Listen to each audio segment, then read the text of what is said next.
Hey guys, in this video I'm going to show you how you can cancel Rouvy subscription.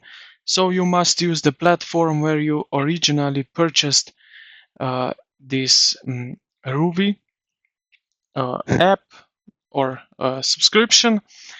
So the easiest way, which I do often, is log in to your account at rouvy.com and then click your profile icon in the top right corner.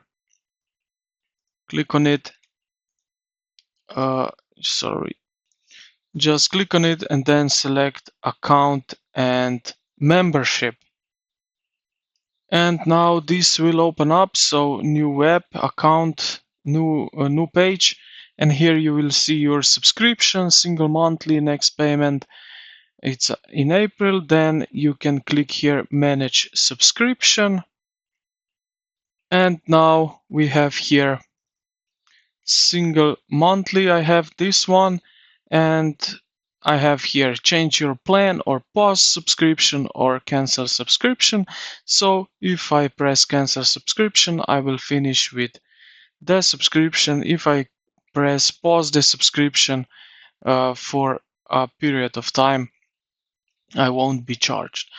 And yeah, this is basically it, how you can cancel your subscription. I hope this video helped you out. If it did, consider to like the video and subscribe to the channel. Thank you for watching, and I will see you in the next one.